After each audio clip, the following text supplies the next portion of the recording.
किसी गांव में विनोद नाम का एक नवयुवक रहता था। वह बहुत मेहनती था, पर हमेशा अपने मन में एक शंका लिए रहता कि वो अपने कार्यक्षेत्र में सफल होगा या नहीं। कभी कभी वो इसी चिंता के कारण आवेश में आ जाता और दूसरों पर क्रोधित भी हो उठता।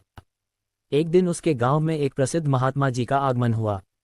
खबर मिलते ही विनोद महात्मा जी से मिलने पहुंचा और बोला, महात्मा जी, मैं कड़ी मेहनत करता हूं, सफलता पाने के लिए हर एक प्रयत्न करता हूं, पर फिर भी मुझे सफलता नहीं मिलती। कृपया आप ही कुछ उपाय बताएं। महात्मा जी ने मुस्कुराते हुए कहा, बेटा, तुम्हारी समस्या का समाधान इस चमत्कारी ताबीज में है। मैंने इसके अंदर कुछ मंत्र लिख कर डाले हैं जो तुम्हारी हर बाधा दूर कर देंगे, लेकिन इसे सिद्ध करने के लिए तुम्हें एक रात शमशान में अकेले गुजारनी होगी।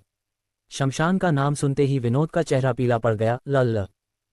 लेकिन मैं रात भर अकेले कैसे रहूंगा? विनोद कांपते हुए बोला। घबराओ मत, यह कोई मामूली ताबीज नहीं है, ये हर संकट से तुम्हें बचाएगा, महात्मा जी ने समझाया। विनोद ने पूरी रात शमशान में बिताई और सुबह होती ही महात्मा जी के पास जा पहुंचा। हे महात्मन, आप महान हैं, सचमुच ये ताबीज दिव्य है, वरना मेरे जैसा डरपोक व्यक्ति रात बिताना तो दूर, शमशान के करीब भी नहीं जा सकता था। निश्चय ही अब मैं सफलता प्राप्त कर सकता हूँ। इस घटना के बाद विनोद बिल्कुल बदल गया। अब वह जो भी करता उसे विश्वास होता कि ताबीज की शक्ति के कारण वह उसमें सफल होगा, और धीरे धीरे यही हुआ भी। वह गांव के सबसे सफल लोगों में गिना जाने लगा। इस वाकये के करीब 1 साल बाद फिर वही महात्मा गांव में पधारे।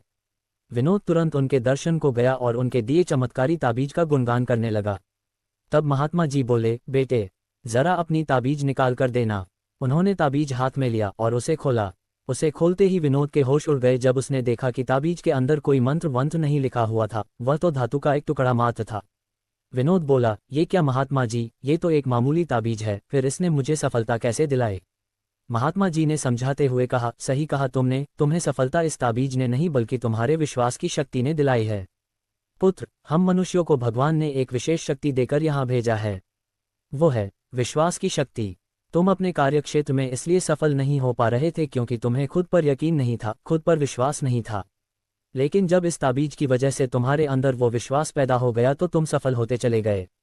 इसलिए जाओ, किसी ताबीज पर यकीन करने की बजाय अपने कर्म पर, अपनी सोच पर और अपने लिए निर्णय पर विश्वास करना सीखो। इस बात को समझो कि जो हो रहा है वो अच्छे के लिए हो रहा है और निश्चय ही तुम सफलता के शीर्ष पर पहुंच जाओगे।